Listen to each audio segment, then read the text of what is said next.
جنہوں نے حسین ابن علی کو یا اہل بیت کو قتل کیا تو لوگ کہتے ہیں جی کلمہ گوئی تھے نا، جی مسلمان ہی تھے نا، ایک نہ ایک دن جنت میں ہو سکتا ہے اللہ چاہے تو معاف بھی کر دے. تو سر اس کے ساتھ یہ بھی بولا کریں کہ اللہ چاہے تو معاف نہ بھی کرے، کیونکہ ابو داؤد کی حدیث ہے یا قتل نہ حق مومن کا معاف نہیں ہوگا یا شرک معاف نہیں ہوگا. تو دونوں چانسز ہیں. اور یہ اتنا کریٹیکل ایشو ہے کہ جامعہ ترمذی میں حدیث ہے کہ اللہ تعالیٰ کے نزدیک ایک مومن کا قتل اس سے بڑا جرم ہے کہ کوئی شخص پوری دنیا کو تباہ و برباد کر دے.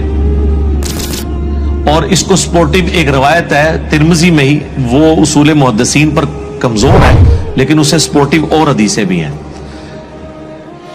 کہ اگر زمین و آسمان کی ساری مخلوقات مل کر کسی ایک مومن کو قتل کرتے ہیں تو اللہ اس چیز کی پرواہ نہیں کرے گا کہ یہ ساری مخلوقات جہنم میں جا رہی ہیں. اللہ زمین و آسمان کی ساری مخلوقات کو جہنم میں پھینک دے گا ایک مومن کے قتل کے بدلے. یہ روایت کمزور ہے لیکن اسے سپورٹنگ وہ حدیث ہے جو الموطا امام مالک میں بھی ہے، صحیح بخاری میں بھی، کہ ایک قتل کا مقدمہ حضرت عمر کے پاس آیا تو آپ نے فرمایا کہ اگر اس قتل میں یہ پورا علاقہ کے سارے لوگ بھی شریک ہوتے میں سب کو قتل کروا دیتا ایک مومن کے قتل کے بدلے میں. تو یہ حدیث ٹھیک ہے. بعض اوقات حدیث کی سند کمزور ہوتی ہے، متن اس کا درست ہوتا ہے. اس کو سپورٹنگ وہ حدیث بھی ہے جو جامعہ ترمذی میں بھی ہے، سنن ابن ماجہ میں بھی، موقوفاً روایت اس کی ذرا مضبوط ہے کہ عبداللہ بن عمر بن عاص خانہ کعبہ کی طرف دیکھ کے کہتے ہیں کہ تیری خوشبو بڑی اچھی ہے لیکن ایک مومن کی حرمت اللہ کے نزدیک تجھ سے بھی بڑھ کر ہے. جی جامعہ ترمذی میں حدیث ہے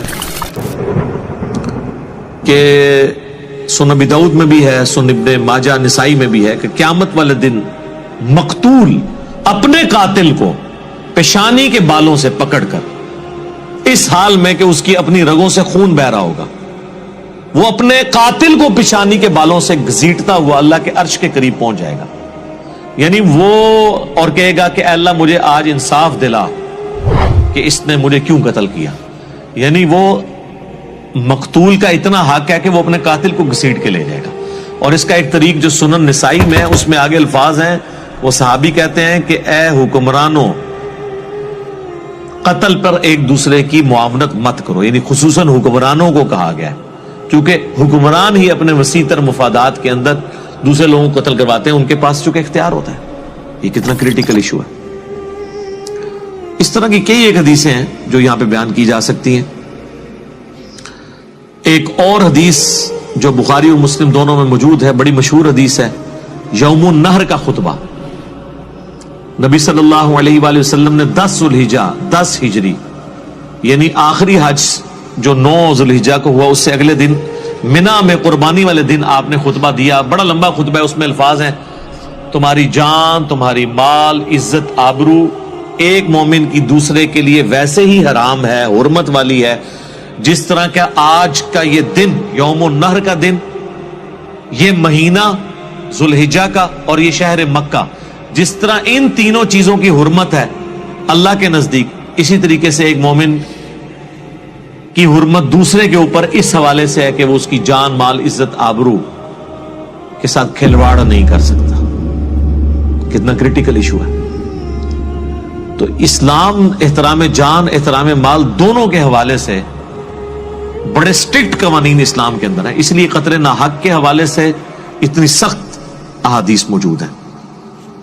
ایک اور حدیث بڑی مشہور ہے جو میں نے کئی ایک لیکچرز میں بیان کی، بخاری اور مسلم دونوں میں ہے، کہ سیدنا اسامہ ابن زید کہتے ہیں کہ ایک جنگ میں لڑائی کے دوران ایک کافر جب میری تلوار کے نیچے آیا اور اسے لگا کہ میں اسے قتل کر دوں گا تو اس نے کلمہ پڑھ دیا. میں نے پھر بھی اسے قتل کر دیا. ظاہر ہم بھی ہوتے تو یہی سمجھتے کہ ڈر کے کلمہ پڑھا اس نے، لیکن کہتے ہیں میرا ضمیر مجھے ملامت کر رہا تھا، گلٹ تھا میرے اندر. میں نے آپ صلی اللہ علیہ وآلہ وسلم کی خدمت میں آ کے عرض کیا، اللہ کے رسول اس طرح ایک لڑائی کے دوران ایک کافر جب میری تلوار کے نیچے آیا تو اس نے کلمہ پڑھ دیا تو میں نے اسے قتل کر دیا.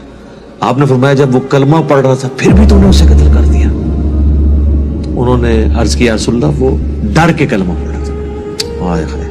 آپ نے فرمایا تو نے اس کا دل چیر لیا تھا.